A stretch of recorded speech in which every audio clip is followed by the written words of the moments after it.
Good everyone, welcome to this video, and today it's a spade review on the RE-2005 Serie 0. Now I haven't technically spaded this thing, as you can see obviously there's no icon, it's literally just the bomb racks, but who really cares about bomb racks? And I know that sounds weird coming from me, since I encourage people to grind a bomb rack to help the team if there's like a space climber or something. Um, Yeah, I didn't even think about that. And to be honest, this thing doesn't need to. With its performance, you basically will win most of your games. I'm not even joking. And speaking of devil, um, just got a victory which got me one other bomb rack and nearly got me to 250. Speaking of bloody devils. So, um, obviously I've only got, now that you've just seen that, I've obviously got the 100s on board, but now I can get the 250s and the 500s. But sadly, though, in that game I was shot down by a P59, who my team decided to not tell me about because, well, apparently I'm meant to see another Mark 9, a Focke-Wulf 190, another Spitfire, which I think was a Mark 9, and a P59 all at the same time. I only killed two of them, just as a heads up. But anyway, the RE-2005 in real life was probably one of the last Reggiani series of aircraft, and to be honest, they went out with a bang. This thing is awesome, and I'm not even joking. Excuse my voice, voice feeling a bit dry this morning. Um, I'm not joking. This thing is absolutely amazing. Now, the stats I will show of my current progress for the plane is subject to change because obviously I haven't spaded it fully yet. Um, the biggest payload you can carry on this aircraft is one 500 kilo bomb, which will be in the center line, and two 100 kilo bombs. So you'll have a 500, I reckon, around about here on the radiator, and then you got two wing mounted 100s. That's pretty good armament for secondary armament for a fighter.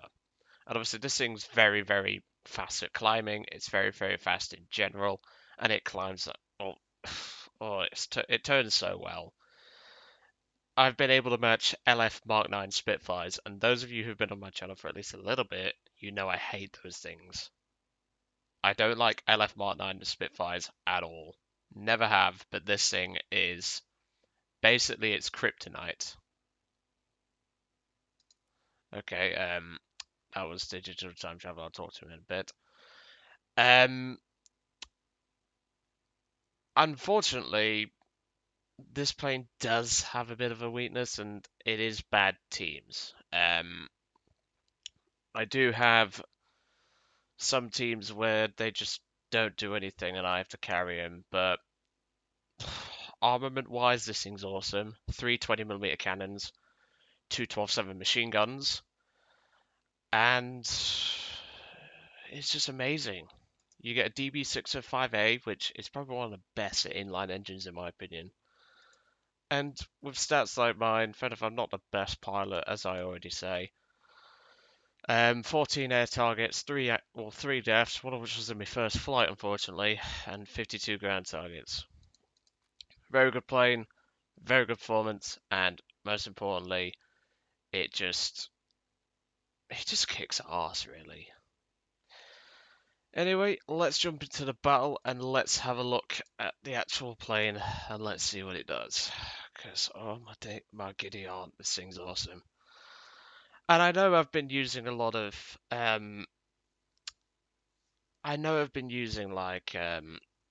my giddy aunt, which is a very old, even my dad still says it to this day.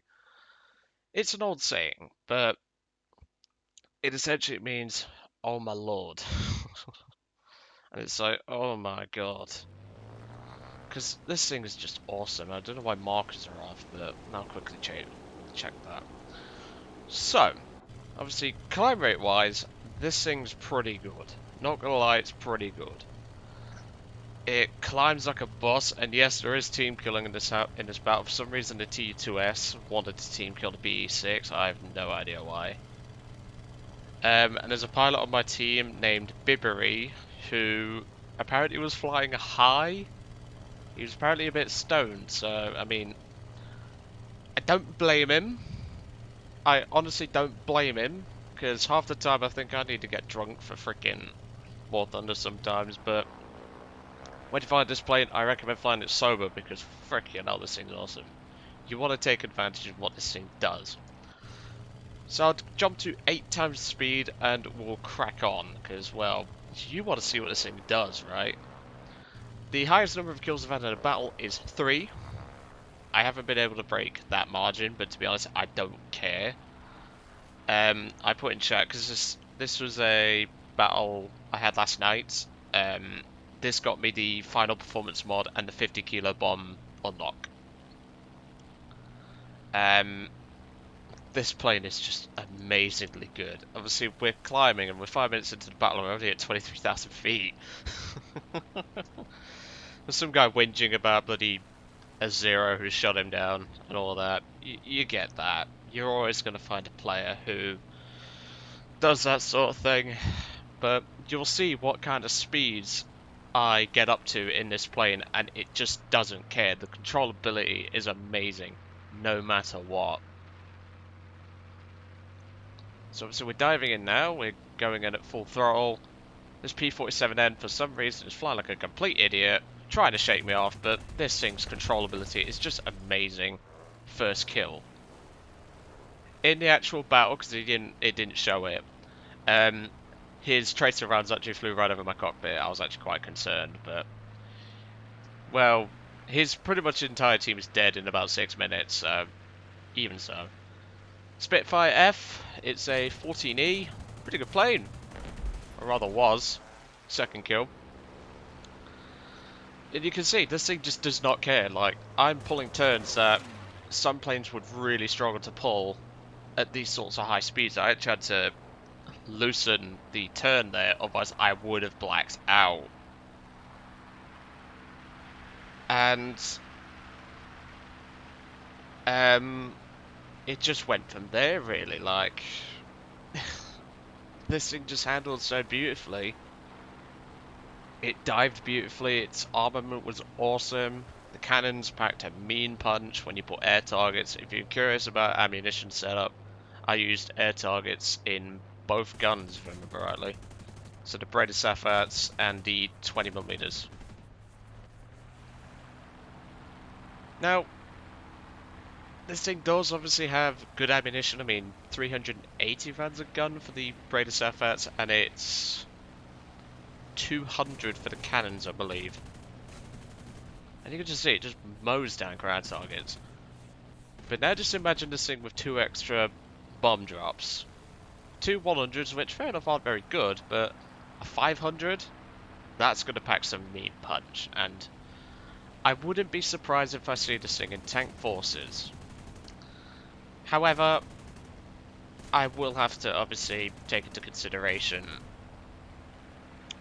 that, well, I won't be driving many Italian tanks. In fact, the only Italian tank I have to spade at the moment is the M36B1, and I won't be using this for ground force. So not only that, the repair cost is insane, which, to be honest, is perfectly warranted.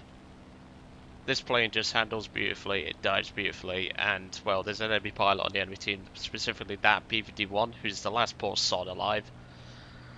And he's got a rage in chat at the end about the RE-2005, saying that it makes it impossible to play allies, which, I mean, it's a good plane, but I wouldn't say it's impossible. There are many other planes that the RE-2005 works with, and not only that, allied teams, they just suck. So at this point, obviously, I've just seen the Do 335 with smoke on. I thought I'll join the party. But level flight speed even on the deck, I mean, 310 miles an hour, that is fast. And I'm not even coming out of a freaking dive. So there was AA firing over there. For some reason, this Do 335 decided to follow me into this. To be fair though, I did have a good conversation with a 33 GAT player in the DB3A spade flight, which I got it done last night. And it's terrible. I'll get to work on a video on that as soon as possible. But let me tell you, it's a trash plane. It I knew it was going to be trash. It was trash. And, well, I mean, I got a couple of air kills in it, but I suffered a lot of deaths doing it. But hey, it's done, so I don't care. But this is basically all I do for the rest of the game. I just ground pound, and, well, I pretty much just swing this thing around and just use the braided sapphires because that's all I have left. The cannons are out. And, yeah, that's all I do.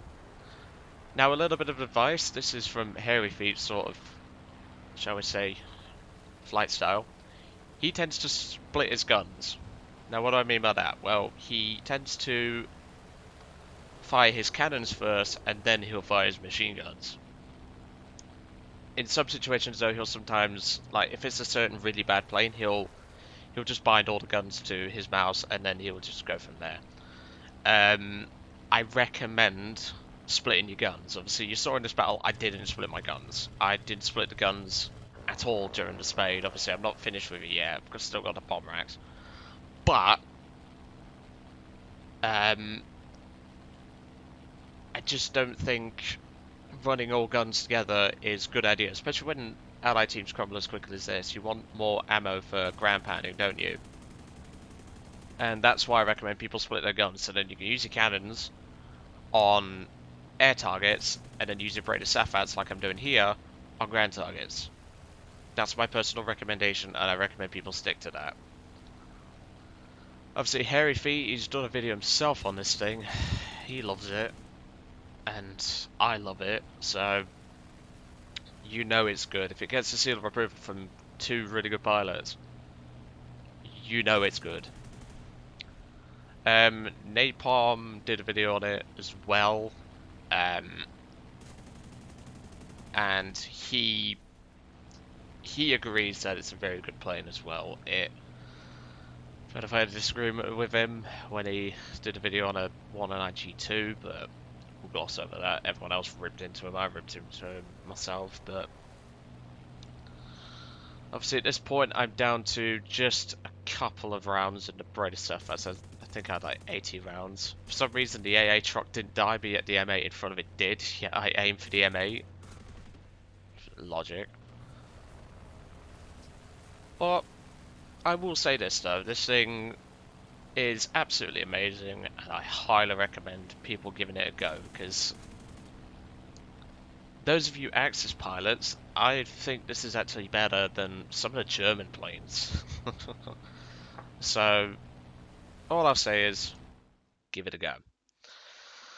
So, as I've already said throughout the Spade review, I'm very impressed, and I really recommend people give this a go. Jane Prawn 3, mate, you need to give this thing a go. Go down the Italian tree, I don't care how you do it. Just get to this plane. I don't even care if you rush down the line to get to this plane only. Fly this plane. It's better than any 109 you'll fly, in my opinion. It's certainly better than some of the 190s you'll fly, and it's awesome. It honestly is awesome. And if you could beat an LF Mark 9 in a turn fight, that's always nice. But anyway, I'll let you guys off. I hope you enjoyed today's little video on the RE-2005 Serie 0, and I will catch you all on the next one.